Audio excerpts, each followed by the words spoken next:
Ever feel like you're doing all the right things and still wondering why your body feels off? You eat well, you train hard, your labs say you're fine, but deep down you know something's slipping. You're not alone and you're not crazy. I'm Daniel Rasmussen, founder of Echelon Center for Longevity, and I've spent 2 decades helping high performers like you to reverse aging, reignite vitality, and finally get answers. On Unbreakable Vitality, we go upstream. We talk peptides, stem cells, precision diagnostic testing, reversing the age of your arteries, all the innovative science-based tools to take back your health span so that your next decades are your best yet. Because aging is real, but decline is optional. Welcome back to Unbreakable Vitality. Today, we're tackling one of the biggest concerns in modern metabolic medicine. That is muscle loss. Because right now, millions of people are losing weight, GLP-1 medications, Tirzepatide, Retatrutide, Semaglutide, aggressive dieting, fasting, calorie restriction. The scale is moving, but here's the question almost no one is asking: what kind of weight are we losing? Because losing fat is beneficial, but losing muscle is not. And so from a longevity perspective, the distinction couldn't be more important. Today, we're going to explore why muscle may be one of the most valuable anti-aging assets that you possess, and what the research says about muscle loss during rapid weight reduction, because why compounds like SLU 332 are creating excitement among longevity clinicians, myself included, is we're going to talk about today. So let's start with something that happens every day. Someone starts a weight loss program and the scale starts to drop. Friends notice, clothes fit differently, everyone celebrates, and they should. Losing excess body fat can dramatically improve health, but several months later, something strange starts to happen. Your strength starts to decrease. Energy feels lower. Recovery starts to take longer. Workouts become harder. Physical resilience starts slipping. And eventually the person realizes, I'm lighter, but I don't actually feel stronger. That's a problem, because many people have unknowingly traded body weight for metabolic capacity. And those are not the same thing. Here's what can be frustrating. So most people don't realize it's happening. It happens slowly. The scale becomes the scoreboard. They're looking at the scale on the floor. Every pound lost feels like progress, but the body doesn't care about your bathroom scale. The body cares about function.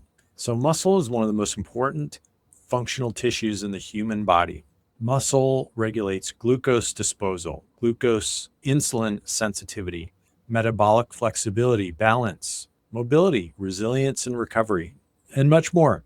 In many ways, muscle is your retirement account for aging. So the problem is that people spend years building it up and then accidentally withdraw from it during aggressive weight loss. Congratulations, the scale is down 15 pounds. But now opening a pickle jar feels like a competitive strength training event. That's probably not an outcome we're looking for. The real problem isn't the fat loss. The real problem is losing muscle while losing fat, because those are two completely different physiological outcomes. So let's imagine two people both lose 30 pounds. Person A loses 25 pounds of fat, 5 pounds of lean muscle mass. Person B loses 15 pounds of fat and 15 pounds of lean muscle mass. The scale shows the same result, but biologically, those are completely different stories. One person improved their metabolic future dramatically, right? And the other may have compromised it significantly. And this is where modern obesity medicine is evolving. We're starting to realize that the body composition matters more than body weight itself. So why muscle matters more than people think is because it's viewed as cosmetic, and that's a mistake. Muscle is an endocrine organ. It's a hormone organ.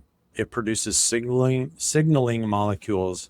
It influences metabolism. It affects inflammation. It impacts your glucose regulation.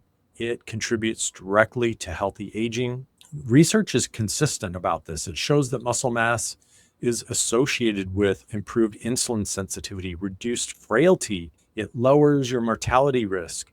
It improves cognitive outcomes. It improves your quality of life. In other words, muscle mass is longevity tissue, not gym bunny tissue, longevity tissue.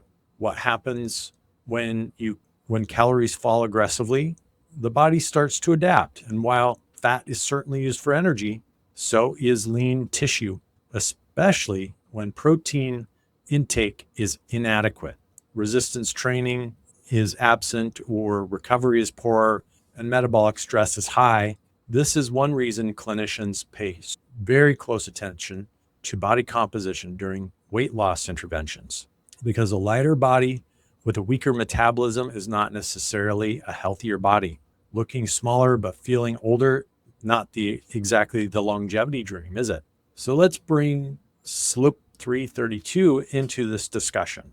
So as we discussed in the previous episode last week, SLU 332 activates estrogen-related receptors, ERR alpha, ERR beta, and ERR gamma. These pathways are heavily involved in mitochondrial function, energy production, metabolism, and endurance adaptation. So, researchers became very interested in this molecule, SLU 332, because of its ability to activate metabolic pathways normally associated with exercise. And exercise, as we know, is one of the strongest signals for preserving muscle and improving metabolic function. Now, to be clear, we do not yet have a large-scale human clinical trial demonstrating that SLU 332 directly prevents muscle loss during weight reduction, but mechanistically, the conversation is compelling.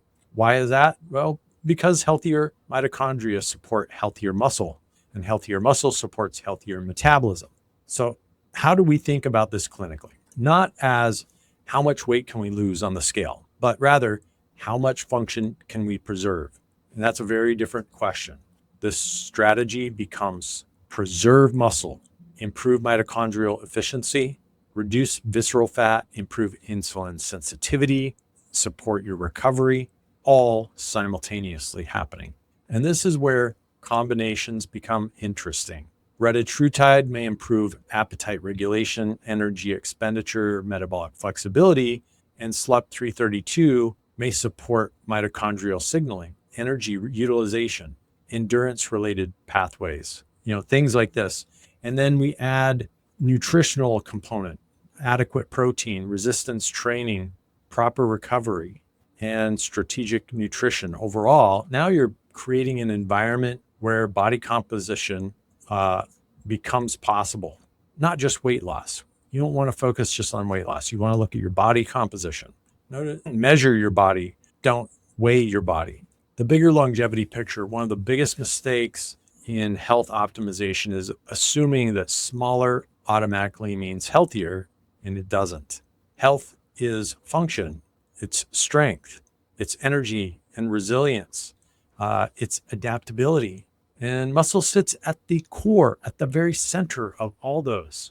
So this is why many longevity experts are becoming increasingly focused on preserving this lean muscle mass while improving the body composition.